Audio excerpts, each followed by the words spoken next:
Olá, boa tarde a todos. Estamos iniciando mais um chat de estratégias quantitativas, um bate-papo sobre estratégias quantitativas. Eu sou Ronaldo TG, Ronaldo Kraus. Vocês já estão mais ou menos acostumados com a minha cara.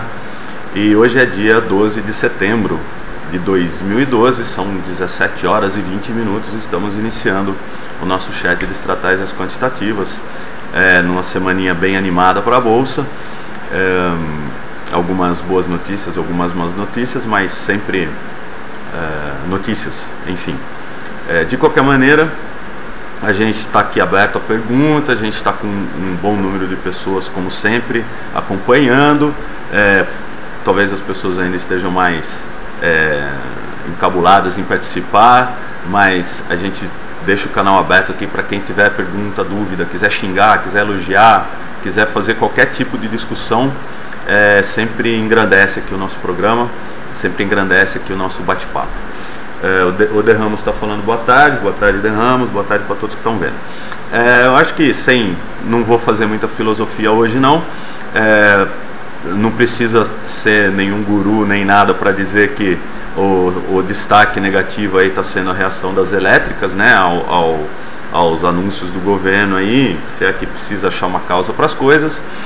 Mas a gente pode dar uma olhadinha assim em gráfico e fazer algum tipo de discussão em cima disso. Mas fora isso, o Ibovespa no geral, de uma maneira geral, está tendo uma semana assim de recuperação. Por critérios gráficos já se encontra numa tendência de alta assim, não tão forte, não tão como dizer assim, clara, mas já está fazendo aqueles famosos fundos ascendentes e coisa do gênero, tem aumentado o volume financeiro que está entrando no Bovespa. Então, como o Roxo sempre diz, parece que no final do ano vamos ter um peru recheado, um peru gordo aí. Mas como sempre acontece. Mas de qualquer maneira, o destaque negativo são as elétricas. Então a gente vai dar, se ninguém tiver nenhuma pergunta, a gente vai seguir o ritual aqui do chat. A gente fala um pouquinho do Ibovespa como um todo e depois a gente entra para falar de algum papel mais específico, algum setor mais específico, e se tiver alguma pergunta a gente vai passando para vocês alguma discussão. Se alguém quiser me dar um retorno assim, se o som está em ordem, se a imagem está em ordem, eu agradeço. Se não, vamos aí. Sem mais delongas, vamos para a tela, porque de feio já chega a queda das elétricas. Vamos lá. É isso aqui. Beleza, Ramos, obrigado. De Ramos falando que está ok aí. Sem mais delongas, continuaremos aqui com o Ibovespa. Esse é o gráfico do Ibovespa diário, que é o que, com algumas linhas que a gente já traçou aí em algumas outras oportunidades e nos outros programas. O que a gente tem para dizer, como eu comentei, depois de romper essa congestão de fundo aqui, esse triângulo invertido, enfim, essa congestão de fundo, chegamos a fazer até um pullback de um triângulo invertido aqui, sei lá, era um triângulo descendente, mas virou um triângulo ascendente. Mas fizemos um pullback aqui, rompemos o topo do pullback, congestionamos de novo, perdemos o fundinho, fizemos um fundo principal aqui, né? Então com isso já temos um fundo aqui, um fundinho aqui e um segundo fundo principal aqui de mais longo prazo, mais visível até no semanal, e estamos no quarto dia de alta seguida, com uma pausa no meio aí para algum respiro. E até ontem a gente estava trabalhando com esse fechamento aqui em 59.500 pontos. Ontem a gente chegou a fechar próximo disso, né? Vamos ver aqui, só para não ficar falando bobagem. Ontem nós tivemos o fechamento em 59.422,5, para ser bem chato, né? Que é esse candle aqui. E hoje efetivamente nós rompemos essa congestão aqui, pelo menos numa base de fechamento. E numa base de máximas e mínimas, né, de valor máximo, que são aqui os 60.208 pontos. A gente não chegou nisso hoje, mas também ficou perto, foi 60.135, né? Então a gente não chegou a romper numa base de fechamento o valor da congestão, numa base de máximas o valor da congestão, mas a gente rompeu numa base de fechamento. Então isso é uma indicação positiva aí para a continuação da alta, com eventuais correções. A gente bateu aqui na banda de Bollinger, mas as bandas de Bollinger estão ameaçando se abrir aqui para confirmaria a continuação da alta, ou se vai formar o famoso paredão, bate a cabeça aqui na parede e volta, mas por causa de 5 dias subindo direto, correções intermediárias são bem-vindas até, as médias curtas já estão cruzando a média, né? Então todos os cenários positivos de uma maneira geral para o Ibovespa, o que não quer dizer muita coisa, a não ser que você opere em mini índice ou BOVA, coisas do gênero. O que importa são as ações individuais. Eu acho que é o que a gente ia para falar. Preciso apagar algumas linhas aqui para não começar a ficar muito confuso, né? Então podemos dar uma olhada em elétricas, né? Começando com a que caiu primeiro, que foi a Eletropaulo, que já vem de uma queda desde março, se não me engano, né? Esse gráfico está mais bonitinho aqui, né? Deixa eu tirar aqui, vamos só dar uma diminuída para aumentar dando aquela olhada que o TG sempre gosta de olhar, de mais longo prazo. Então aqui a gente tem que as elétricas realmente começaram a cair já no começo de abril, romper essa congestão de topo aqui a Eletropaulo, e depois foi uma desabalada para baixo, saindo de um preço máximo aí em torno de R$35, perdendo fundo em R$34, e hoje em dia está valendo metade disso, 17. A discussão aqui que eu estava tendo com o pessoal do escritório aqui, com o Volpon, inclusive, que a gente vai fazer um programa com ele, também é professor de análise técnica, estuda análise técnica aí. Qualquer dia ele vai fazer uma participação especial aqui com a gente no programa ao vivo. E a gente estava conversando aqui sobre, na hora do almoço, né, a gente estava conversando sobre, vou colocar um pouquinho aqui a minha cara só para ficar bom. A gente estava conversando um pouquinho sobre essa história de buy and hold, de ações de dividendos, né, que são essas elétricas, normalmente são boas pagadoras de dividendo. E como é que fica, né? Vi alguns comentários no fórum também. Como é que fica para o pessoal que comprou aqui no 35, ou que faz compras recorrentes, ou que é investidor, ou que é buy and holder, ou não faz nada, simplesmente compra mais barato.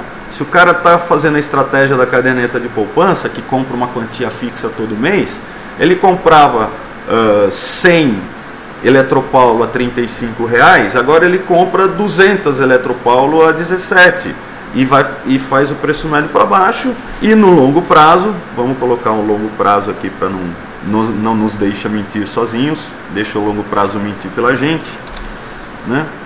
E para quem fala no longo prazo estaremos mortos, é verdade também, no longo prazo estaremos mortos, que nem diz o Keynes. Mas é uma estratégia, não dá para negar que uma estratégia de caderneta de poupança, de poupar e investir em boas empresas funciona, né?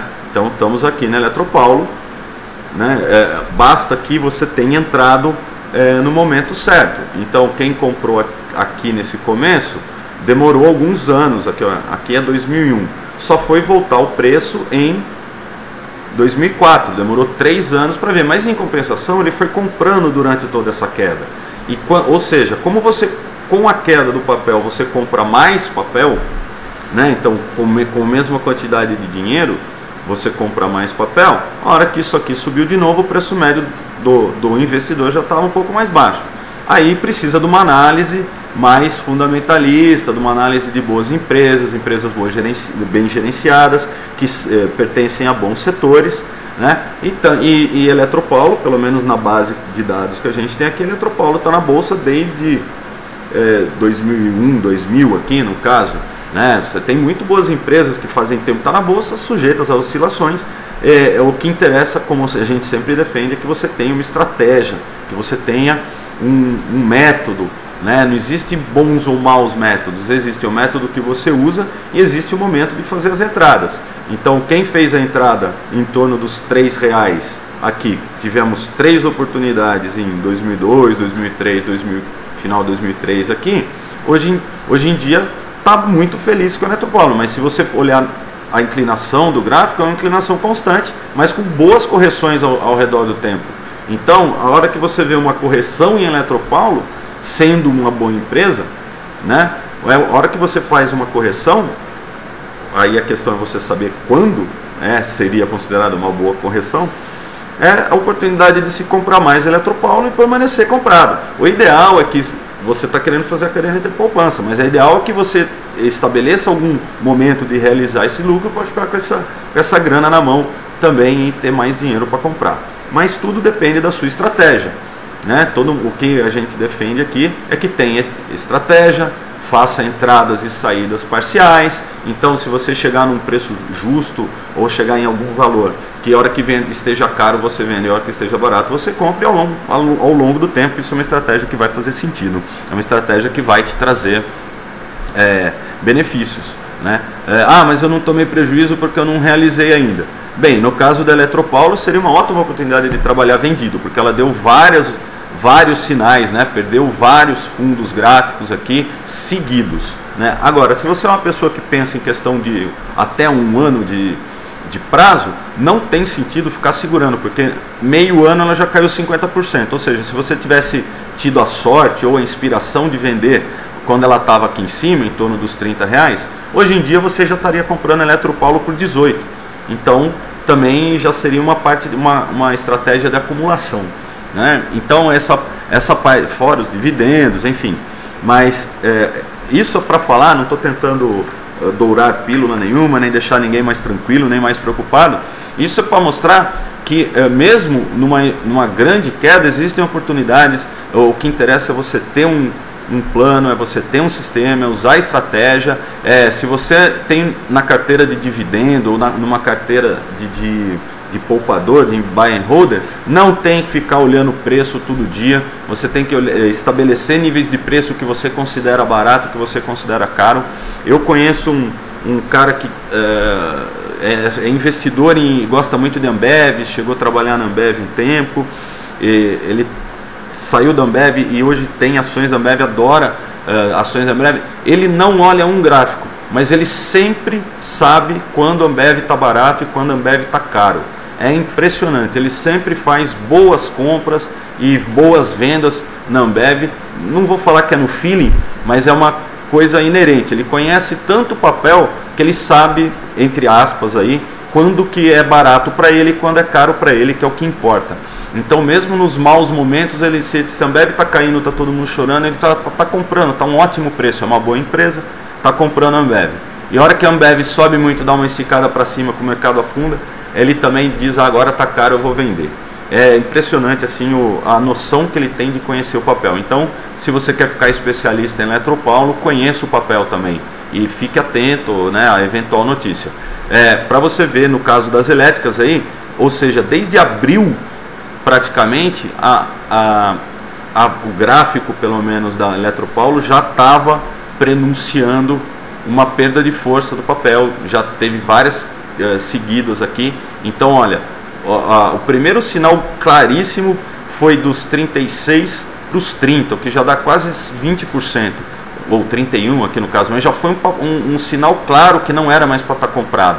Se você usar cruzamento de média, então, olha, muito antes até, né, já tinha, aqui a perda foi no dia 11 de abril.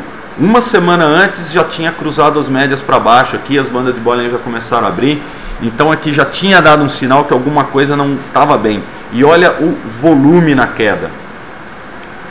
Essa queda dos 30 para os 28 aqui, dos 35 para os 28, olha o volume que foi nessa queda. Então, o volume sendo confirmador aqui da tendência, ou seja, estava saindo muito papel. Olha a inclinação da acumulação aqui também, que pode ser um confirmador, não vou vender porque a acumulação virou para baixo, mas são alguns sinais, né? A gente que, eu pelo menos me considero não sou um analista técnico, nem gráfico, nem nada, mas eu vejo muita probabilidade, né? A probabilidade desse movimento se acentuar era muito forte, porque na venda estava saindo muito dinheiro do papel. Mesmo, e outra, todas as reações aqui, olha a congestão aqui, olha a reação que teve. Não teve um dia que teve um volume forte, só nas perdas. Quando tivemos a perda, o volume sempre dava uma incrementada. Mas enfim, olhar a história de trás para frente é fácil. Hoje, se fôssemos falar hoje na Eletropaulo, ela chegou a agulhar aqui um suporte, né, que foi a abertura do dia 6 de agosto. Hoje ela agulhou aqui, mas as médias continuam em sentido invertido, ou seja, as médias curtas ainda abaixo das médias grandes, das médias médias. Não temos desculpa, gente, essa maldita banda de Bollinger aqui. Sempre antes que alguém me fale que não está vendo a banda de Bollinger, eu vou ajeitar aqui.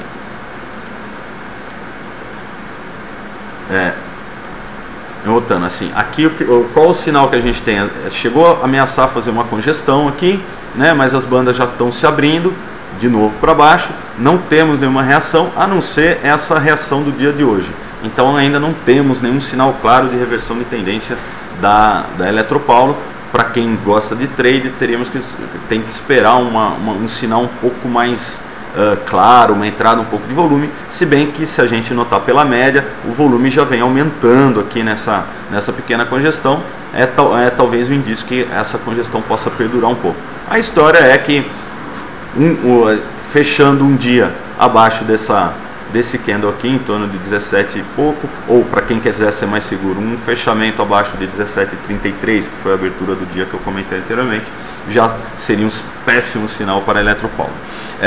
Enquanto a Eletropaulo hoje, se a gente reparar, não foi tão mal assim, só caiu 2%, vamos dizer assim, se tiver certo se o meu chart estiver atualizado aqui, que hoje nós tivemos problema de conexão aqui no chart.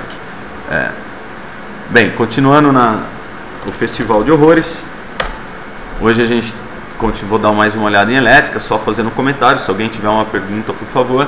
Esse daqui é o gráfico da Transmissão Paulista, TRPL4.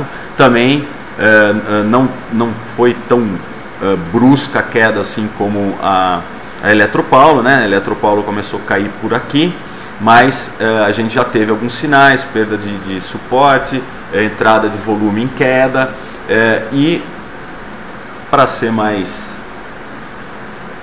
cínico ainda, a perda desse suporte em fechamento aqui já era um prenúncio de que algo não ia bem. Olha o estreitamento da banda de Bollinger aqui que a gente tem, né? Indicando uma diminuição da volatilidade e uma provável futura explosão de volatilidade, no caso que aqui foi para baixo, né? E a perda da congestão em fechamento no dia 29 de agosto, ou seja, recentemente, já prenunciava também algo que não ia bem. Depois fez o famoso esquema cai um pouquinho, para um pouquinho, desaba muito, e hoje chegou a estar caindo muito, né? Caiu só 24%, né? Com volume monstro em relação à média, né? 5 vezes a média de 21 do volume aqui. Então realmente o papel. Para quem gosta de operar um retorno à média, aqui seria bom um candle um pouco mais simpático do que foi o de hoje, mas a análise técnica aí diz que um rompimento da máxima de hoje teria a função de fechar esse gap. Tivemos um candle aqui totalmente fora da banda de Bollinger, então todo mundo sabe que eu adoro um retorninho à média, e talvez procurasse um papel pela brusquidão da queda aqui, procurasse algum sinal de reversão. Nesse caso, o sinal de reversão seria uma entrada acima da máxima aqui, buscando o fechamento do gap em quase R$40. Dos 34, né? Deixa eu ver qual foi a máxima que eu não falava, R$33,90. Então dos R$34 para os 40 já dá uns 20%, já dá para se divertir para quem gosta de retorno à média, mas como eu disse, eu gosto de um sinal um pouco mais firme. Se eu fosse fazer esse trade, entraria com 1/3, 1/4 do capital que eu estava prevendo para ele no fechamento de hoje, e só entraria com a outra parte no rompimento da máxima. O De Ramos está comentando a configuração do papel. Podemos começar a ficar atento para um possível fechou fora, fechou dentro. Eu acho que nesse caso aqui, se fizer um fechou fora, fechou dentro, dá para fazer aquele esquema de compra 1/3 aqui comprar 1/3 no fechamento de hoje ou no after, enfim. Daí se fizer um candle bonitinho amanhã com volume bom também, compra outro 1/3 no fechamento de amanhã e outro 1/3 no rompimento da máxima, né? O fechou fora, fechou dentro, só compraria no rompimento da máxima, né? Então aqui seria aquela entrada dos ousados, a entrada dos normais e a entrada dos cagões, né? Vamos dizer assim, falando mais num português direto, né? Mas eu não gosto de adivinhar, assim, eu não gosto assim, amanhã pode ser que forme um fechou fora, amanhã pode dar outro gap e abrir para baixo, continuar essa coisa. Então por isso que eu falo, para quem gosta de um retorno à média, olha a distância aqui da média de 21, né? Aqui eu tenho duas médias, uma é aritmética e a outra é exponencial, né? Deixa eu só conferir se é isso mesmo, para não estar falando bobagem. É isso aí. É uma exponencial, uma aritmética. Essa cheia aqui é exponencial e essa tracejada é aritmética. Então ó, a média aritmética está em torno de R$51, o preço está em 20. São R$20 de afastamento da média, né? Numa empresa teoricamente boa, empresa boa pagadora de dividendo, que é a Transmissão Paulista, né? TRPL4 aqui. Então pode ser, mas como aquela história que como a gente defende os múltiplos lotes aqui, a gente entrar em entradas parciais e tal, uma boa entrada talvez fosse entrar com uma parte do capital, que eu uso sendo 1/3, eu gosto de dividir nesses casos de retorno à média, de fechou fora, fechou dentro, ou de candle muito fora da banda de Bollinger, que é o caso de hoje, eu gosto de dividir em 3 partes. Então eu entro 1/3 no fechamento do candle negativo, 1/3 no fechamento do candle um candle de reversão ou algum candle mais bonitinho, desde que tenha um volume razoável, por isso que eu entro no fechamento para já ter uma ideia do volume, e outro terço no rompimento da máxima do candle de reversão. Nesse caso aqui o critério seria volume, um candle negativo, se bem que aqui seria até legal um candle mais negativo ainda para deixar mais forte, e a outra é isso aqui, ó, a banda de Bollinger está em torno de 35,50, vamos arredondar, 35,50, e o preço fechou 30,30, ou seja, R$5 aproximadamente no fechamento em relação à banda de Bollinger, né? R$5 em 30, né? Seria um sexto, 12% abaixo da banda de Bollinger. Aqui, vamos lá, se eu pegar a média exponencial, tá 48, de 48 para 30 são R$18 em 30, quase 50% afastado da média. É só olhar no histórico desse papel e ver quantas vezes ele se afastou desse jeito das médias, que é o que a gente está falando aqui, né? Estratégias quantitativas, a gente está quantificando essa distância, a gente está quantificando o quanto que fechou fora de um desvio padrão aqui, que seriam as bandas de Bollinger, quanto que fechou de distante da média. Então, e mesmo assim eu estou entrando com um terço do capital que eu teria para esse trade. Então olha como as coisas são bem mais mensuráveis assim. Eu não estou recomendando compra do papel, eu estou falando que existe uma estratégia que pode justificar uma entrada nesse papel e uma estratégia interessante. E a gente pode comentar nela. Assim como nós temos, como o De Ramos falou de fechou fora, fechou dentro, ainda nós só tivemos um fechou fora. Então como eu estou fazendo todo esse comentário para falar, eu não gosto de adivinhar o que vai acontecer amanhã, mas o de hoje eu já, por exemplo, se eu fosse fazer esse trade, eu já garantiria de entrar no fechamento de hoje, que é um setup que eu gosto. Chegou a fazer um candle muito mais bonito desse na Vale do Rio Doce, e eu fui estopado, que era um trade bem parecido com esse, só que não era um candle negativo, era um candle de reversão, fora da banda de Bollinger e tal, só que a Vale me estopou no dia seguinte e deu oportunidade no outro dia para entrar. Mas é isso que eu tinha para falar de Transmissão Paulista. A gente pode ver outro filhote de horror de hoje. Hoje é quarta-feira sangrenta, né? Depois do 11 de setembro a gente tem uma quarta-feira sangrenta. Essa aqui é a CESP, também é uma empresa elétrica, talvez pelos mesmos motivos aí que as outras estão sofrendo, né? Não gosto não gosto de achar motivo para as coisas, mas se alguém precisar de justificativa, para mim, valeu, De Ramos, é isso aí. De novo também, olha aqui, olha 2 candles de corpo preto aqui, né? Ou seja, fechou bem abaixo da abertura, com volumes altos, já prenunciando, rompendo uma congestão, banda de Bollinger abrindo, médias abrindo para baixo. Se alguém quiser falar, olha aqui agulhou, passou as 2 médias por dentro do candle, é verdade, agulhou também e saíram invertidas, ou seja, já prenunciava uma baixa. Aqui ainda tivemos um gap, fizemos uma congestão, aqui tivemos outra oportunidade de saída com a perda da base da congestão aqui, ou seja, tivemos uma perda em torno de 35,44, 35,45, agulhando. A perda dessa mínima desse candle já seria um sinal negativo, né, desse candle aqui, Então essa mínima foi 35,37.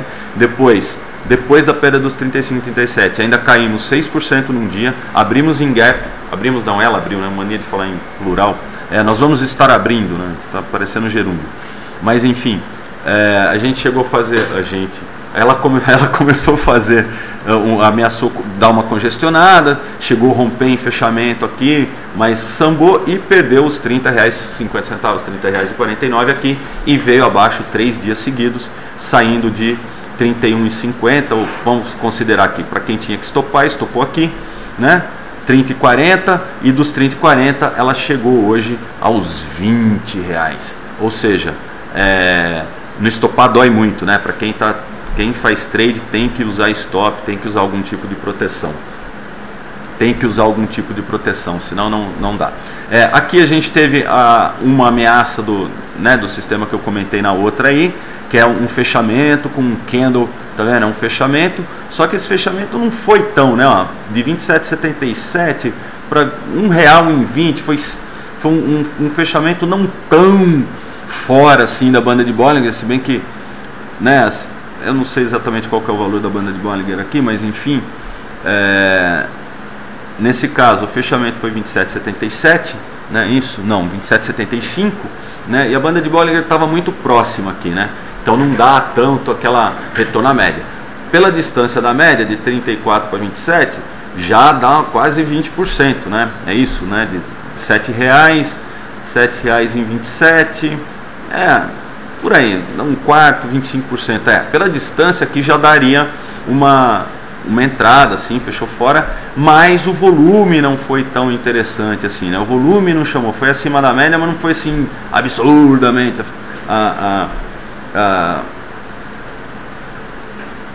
não foi profundamente chamando atenção assim. E hoje nós tivemos esse candle horroroso aqui, né? R$4 abriu 23,90, chegou a 24 e baixou para 20 com um volume monstruoso. Aqui já é um volume que de repente vale a pena fazer a entrada dos ousados aí, 1/3 do capital, pela distância da média, pelo volume, pelo formato do candle, um grande candle aqui, né? É candle, mas eu entendo como, olha, o fechamento foi muito abaixo da abertura e de repente pode rolar uma operação contra a tendência aqui, pelo volume que tem. A dificuldade é só você colocar stop. Então, se alguém tiver dúvida em stop, a gente pode dar alguma sugestão aí de algumas técnicas de stop num programa mais para frente. Mas normalmente nesses casos de contratendência, de fechou muito fora da banda de Bollinger, né? A banda de Bollinger está entre 25 e 30 aqui, fechou R$20. Então, de 20 para 25, né? R$5 em 20, é 25% fora da banda de Bollinger, ou seja, é muito fora da banda de Bollinger, né? Então isso realmente é um outlier, é um famoso cisne negro aí, se bem que, como eu disse, os candles aqui, a situação depois dessa, perdeu em gap, a congestão não fechou o gap, ainda perdeu o fundo da congestão, já cansou de dar sinal. Respondendo ao árbitro, TG, os fundamentos da análise estão mudando. Será que nesses momentos a análise técnica continua eficiente? Bem, a análise técnica é uma maneira de ler gráfico, né, cara? Então, quando você olha para trás nos gráficos, fala, deu um monte de sinal de saída, que é mesmo o que eu estou comentando aqui. Mas é difícil, né? A gente está dentro e um companheiro de vocês também sempre comentou no outro programa que a gente está dentro e está tomando um prejuízo, é difícil, mas não tem jeito. Se você quer, o que eu comentei antes, se você quer ser investidor, você tem que conhecer um pouco de análise fundamentalista, ou leitura de balanço, ou pelo menos saber se a empresa é uma boa empresa, né? Vou botar a câmera aqui só para fixar meu rosto para vocês. Se você quer fazer buy and hold, ou quer fazer investimento, quer fazer poupança, você tem que conhecer empresas, tem que investir em boas empresas, e que em momentos de crise as boas empresas se sobressaem, né? Nem todas são boas para trade, nem todas são líquidas, mas você tem que saber se uma empresa é bem administrada ou não, né? Então aí você pode investir com mais tranquilidade, porque ao longo do tempo, se você está pensando em fazer uma poupança para o seu filho, ou se você está pensando em aposentadoria, essas boas empresas é que vão ser as que sobrevivem. Veja quanto tempo a Ambev está na bolsa, veja quanto tempo o CSN está na bolsa, quanto tempo o Vale está na bolsa, mas ao mesmo tempo existem empresas que estão na bolsa hoje que eram ótimas empresas em 1998, 1994, eram as campeãs. Das 5 mais da bolsa, 4 já faliram ou não estão mais na bolsa, né? Das grandes empresas, as mais negociadas na década de 90, procura no Google aí, quem eram as mais negociadas na década de 90 na bolsa, na década de 80 na bolsa, você vê que elas não existem mais. A maioria dessas empresas não existem mais. Então, para quem vai fazer esse tipo de poupança, esse tipo de buy and hold, esse tipo de investimento, é recomendável que não só invista em boas empresas, como faça uma avaliação dessas boas empresas periodicamente, mesmo que seja de 5 em 5 anos, de 2 em 2 anos, né? Porque de repente alguma dessas empresas já subiram bastante, já estão muito precificadas, né? Aquela história que a gente fala, que até em análise fundamentalista você tem o retorno à média e tem o rompimento, né? Que seria a história do empresas de valor e empresas de crescimento, né? Pergunta para quem comprou Microsoft em 1980, 1978, quem comprou Apple em 1978 se está arrependido de ter comprado, que são empresas de crescimento. Ao mesmo tempo, veja quem comprou Citibank, quem comprou GM na crise de 2008, pagando $1, menos de $1, vê se está reclamando. Então, Hábito, respondendo para você se os fundamentos da elétrica estão mudando, não é os fundamentos da elétrica que estão mudando, o que estão mudando são as regras do governo, não é o fundamento dela que está mudando. O que mudou foi a visão do mercado em relação às novas regras que o governo colocou. Então o mercado precificou para baixo, ou precificou mal, ou é lógico que mal é uma maneira, a gente pode fazer uma discussão entre mercados eficientes ou não. O livro que eu estou lendo, né, recomendado pelo Roxo, né, o mito dos mercados eficientes, tal, depois eu coloco aí, é o livro que eu estou lendo. Que essa é uma discussão até hoje, né? Se os mercados são eficientes ou não, a história do passeio aleatório. Então, se não é aleatório, ele é eficiente. E essa história de achar um método, e a partir do momento que esse método fica, essa estratégia, esse método fica de domínio público, o mercado já se ajusta a ele e esse método para de ser... O método para de ser eficiente. Então o mercado seria eficiente no sentido de qualquer nova informação que tenha, ele já precifica isso. E nesse caso das elétricas, não mudou o fundamento das elétricas, continua sendo a mesma empresa. Simplesmente o mercado precificou que o impacto das medidas do governo nas empresas elétricas seria um impacto negativo, causaria uma diminuição de lucro. Mas é aquele famoso maníaco depressivo Mr. Market, né, que o Buffett fala, tal, porque de repente, se você vai diminuir o preço da energia, se o governo tirou alguns encargos e o lucro das empresas é menor, de repente vai ter uma maior demanda por energia. As empresas que consomem energia vão acabar consumindo mais porque vai aumentar a produção. Então é aquela história. Para hoje realmente ficou ruim, ficou feio aí o gráfico, foi estranho. Mas por um prazo mais longo, se essas empresas são boas empresas, elas vão conseguir se ajustar à nova realidade, entendeu? Sem talvez cair tanto a qualidade. A empresa é isso, empresa boa é isso, é que ela vai conseguir se ajustar às novas realidades, não tem como escapar disso, né? Mas realmente o mercado gosta mais de previsibilidade, e toda vez que não é previsível, ele dá essas chacoalhadas aí que deixa a pessoa o povo um pouco mais ressabiado, vamos dizer assim. O mercado gosta de previsibilidade, quanto vai pagar de dividendo, quanto que vai ser o crescimento desse ano, e qualquer coisa que abale um pouco essas contas aí acaba impactando no preço a curto prazo das ações. De repente, no caso de boas empresas, é uma oportunidade para comprar mais barato. É isso. Agora, respondendo diretamente a sua pergunta sobre a análise técnica continuar eficiente, eu acho que sim. né, assim, porque para quem sabe ler, né, o que eu estou falando, análise técnica para mim também não é, o gráfico mandou, o senhor gráfico, não sei o que, eu peso, né, eu tenho confirmadores como volume, eu sei se o mercado tá maníaco depressivo ou maníaco eufórico, vamos dizer assim. Então eu gosto de finanças comportamentais, eu acho que tem muito de finanças comportamentais. Então, respondendo a sua pergunta, olhando para o gráfico, o gráfico da CESP aqui, olha isso aqui, olha a banda de Bollinger disso aqui. Isso aqui já estava prevendo uma baixa volatilidade. E a hora que agulhou nesse candle aqui, que abriu a banda de Bollinger, olha a despencada que deu. Então, para quem olha um gráfico, que está vendo essa congestão, o cara está olhando isso aqui e está falando, amigo, se romper 38,80 eu estou comprando, e se perder 35, 36 aqui, eu vou vender, eu vou sair fora, enfim, vou fazer alguma coisa. Por quê? Muito estreito, está muito estreito. Essa banda de Bollinger aqui, está em torno de R$1, está do 35 por 36 por meses, por dias. Olha isso aqui, muito estreito, estava claro não, que uma hora ou outra, não sei quando, ia ter uma explosão de volatilidade. Se tivesse opções da CESP mais líquidas, dava para montar um boi na CESP pelo aumento de volatilidade. Se a gente colocar a volatilidade aqui, a gente vai ver que a volatilidade da CESP estava muito baixa. Em algum momento essa volatilidade ia explodir para cima. Estava muito represado.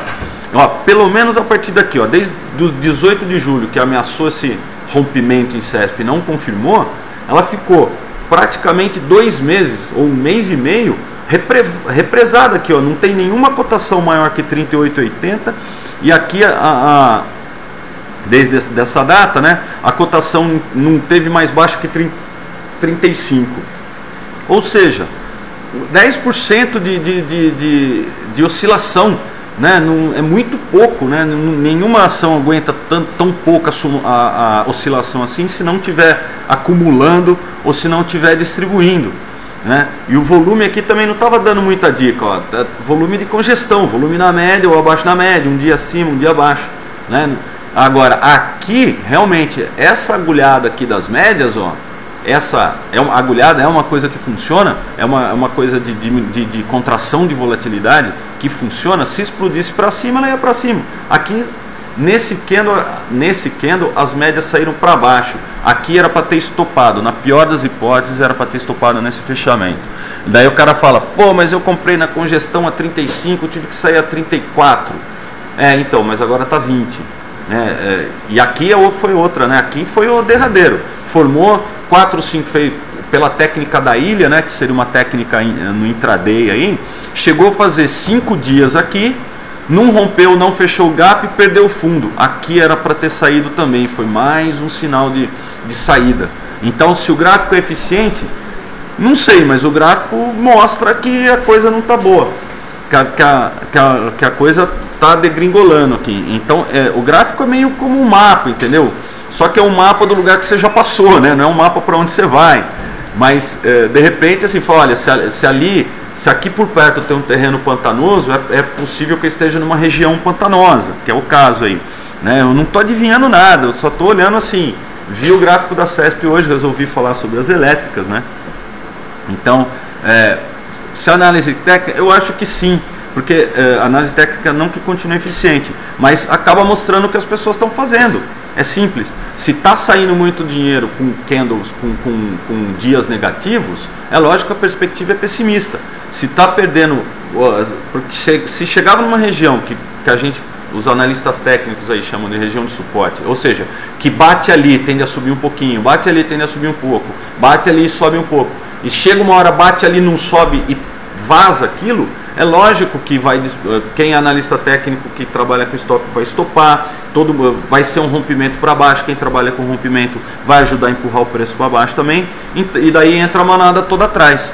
Então é lógico que você tem que estabelecer esse nível, tem que estabelecer o seu jeito, se você trabalha retorno à média, se você trabalha rompimento, mas análise técnica por si só, eu não acho que seja tão eficiente, eu não acho que seja tão verdade absoluta. Agora, se você pegar a análise técnica, colocar um controle de risco, colocar um plano, né? E nesse plano tem entradas parciais, saídas parciais, objetivo, stop, o que eu estou esperando que vá fazer, se não fizer o que eu espero, o que eu vou fazer. Que é aquela história, o mercado pode subir, cair ou ficar de lado. Se a minha expectativa é subir, se o mercado cair ou ficar de lado, eu vou fazer o quê? Então esse é seguir o plano, ter uma estratégia, saber se você é um cara investidor, se você é trader, ou separar uma parte da grana para investimento, outra parte para trader, trabalhar sempre protegido quando for possível, ou seja, para quem trabalha Petrobras, Vale e OGX, tem opções para se proteger, que se gosta desses papéis, enfim. O que é importante é que você tenha uma estratégia, escreva sua estratégia, avalie sua estratégia e veja se você está ganhando ou perdendo dinheiro. Porque a rigor, dependendo até do prazo que você faz essa avaliação, você vai achar que está ganhando ou está perdendo. Se você avaliar todo dia, você fala, hoje eu ganhei, hoje eu perdi, hoje eu ganhei, hoje eu perdi, hoje eu ganhei, hoje eu perdi. Se você avaliar toda semana, vai ter semanas que você ganhou, outras vai ter semanas que você perdeu. E o que importa é que cada trade que você abre, cada trade que você fecha, ou cada investimento que você abre, cada investimento que você fecha, o resultado seja positivo. E daí, bem, eu ganhei X% em X tempo, eu ganhei 10% em 6 meses, isso é bom, isso é ruim.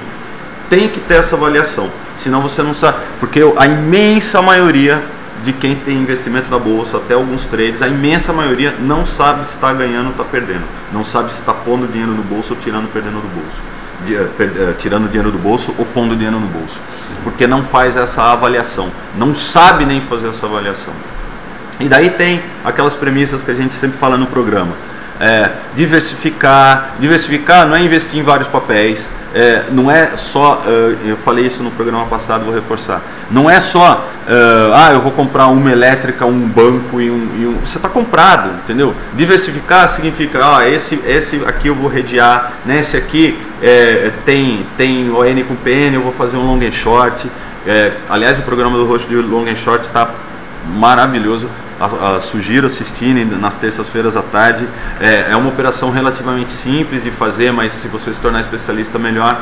Então é variar não só os papéis, não só setores, mas variar as estratégias. Faz uma estratégia com opções, faça uma estratégia com long short, faça uma estratégia de investidor de comprar o mesmo papel todo mês, ou um ou dois papéis todo mês, e tenha o seu papel de trade. Tem um papel que você gosta de 1 ou 2 ou 10, enfim, 5 papéis que você faça trade neles.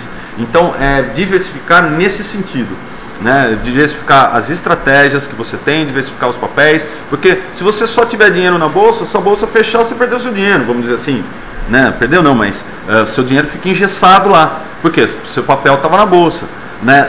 Na queda do LTCM, o pessoal que foi fazer auditoria no LTCM, essa história o Roxo sempre conta, os caras tinham uma estratégia vencedora. Quando o pessoal foi abrir o livro dos caras, os caras estavam com 160 mil posições em aberto. 160, não é 160 mil ações, 160 mil operações abertas. Para quem está na merda, como é que o cara vai fechar 160 mil operações em 30, 40 corretoras diferentes, sendo que comprado em uma, vendido na outra? Ou seja, a estratégia podia ser boa, mas os caras acabaram assim, acharam que estavam diversificando muito e eles estavam aplicando em ou papel com dólar, ou dólar com título, ou seja, estava no mercado como um todo, estava no mercado financeiro como um todo, e para fechar 160 mil operações, né? Não é mole não. É isso. Então vamos voltando para a realidade. O árbitro está comentando, concordo, falando em Buffett, o colega dele, Walter Schloss, diz para olhar mais os ativos do que o lucro anual, só espera que o governo deixe os ativos com as elétricas. E daí também tem do cisne negro, né, árbitro? Tem a história de a gente tem que estar preparado para o improvável também, que, enfim, qualquer coisa pode acontecer, né? Até o governo intervir nas elétricas aí de uma maneira mais direta ou não tão noticiosa, mas que nem já fez na Petrobras, que nem fez na Vale, que nem fez no Banco do Brasil. E não tem jeito, né? Acho que 90% da nossa bolsa está na mão do BNDES, né? Ou do governo, ou de fundo de pensão. Então a nossa bolsa ainda é teoricamente uma bolsa muito estatal, né? Ainda está dependendo muito do governo. E que quando o governo muda a regra, o pessoal do mercado se arrepia, né? A história de não deixar as regras claras aí, é por isso que ocorre o que aconteceu com as elétricas hoje. eu acho que era mais ou menos isso que a gente tinha para falar hoje. Se não tiver mais nenhuma pergunta, nenhum comentário, eu agradeço a presença de todos. Já falamos 45 minutos aqui na nossa filosofia financeira. Se alguém quiser colocar mais alguma coisa, como eu sempre digo, isso aqui é um canal aberto, quanto mais participação de vocês, melhor. A gente engrandece aqui, a gente não tem certo, não tem errado, a gente está aqui discutindo nossas opiniões e as nossas crenças até, enfim, em relação ao mercado. Esse é um canal aberto para você. O De Ramos da TG, posso fazer uma solicitação? Lógico, De Ramos, fala, para de pôr a mão no nariz, o que você vai falar? Enfim, pode falar, fica à vontade. Esse daqui é um canal aberto da Banif para vocês, e a gente aqui, como eu disse, eu ainda estou desenvolvendo a minha planilha. O ideal é que a gente chegue numa planilha de rastreamento, tanto que possa ser incorporada até no Shark aí, para fazer o rastreamento de papéis, que a gente não perca tempo escolhendo papéis. Esse rastreador já tem um rastreador no Shark, para quem já sabe usar, um rastreador bem interessante. A gente está vendo se consegue incrementar esse rastreador do Shark também, em pouco tempo. O Ramos vai fazer a solicitação. Pode fazer, De Ramos, estamos esperando. Não tem muito a ver com o chat, minha planilha, a opção está dando pau, está abrindo com erro. Então beleza, a gente pode ver isso aí. Amanhã tem chat do Roxo, você pode ver isso aí, mas se você colocar sua dúvida, eu posso tentar ajudar. Para abrir a planilha de opções, você tem que habilitar algumas coisas lá no Excel, tem que estar com o Shark aberto. Normalmente, se você está com o Chrome aberto, também dá pau. Não pode estar com o Chrome aberto, a não ser porque interfere no DDE. E que mais? Tem que ter alguns... Beleza, pode mandar um e-mail para mim, De Ramos. Você sabe meu e-mail, tgkraus@rocks.com.br. Vou colocar aqui, para se quiser a gente pode ver. Ou se não, também você pode mandar para o Márcio, viu? O Márcio, que é o pai da planilha aí. Mas se você me mandar, eu encaminho para ele. Não tem problema, e coloco vocês em contato aí para tentar ajudar alguma coisa. tgkraus@rocks, é aí.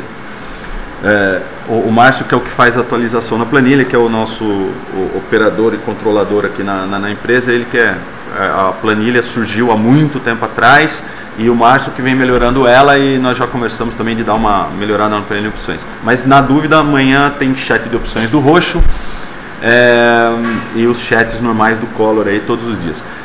E por último, eu queria falar que a semana que vem a gente vai estar num congresso de opções aí, que o Roxo vai fazer uma palestra, e a palestra do Roxo é na quarta-feira. Então, muito provavelmente eu não vou apresentar o programa de operações quantitativas, mas a gente apresenta no outro dia, ou a gente volta na outra semana e faz um programa um pouco mais longo para tirar o atraso no bom sentido.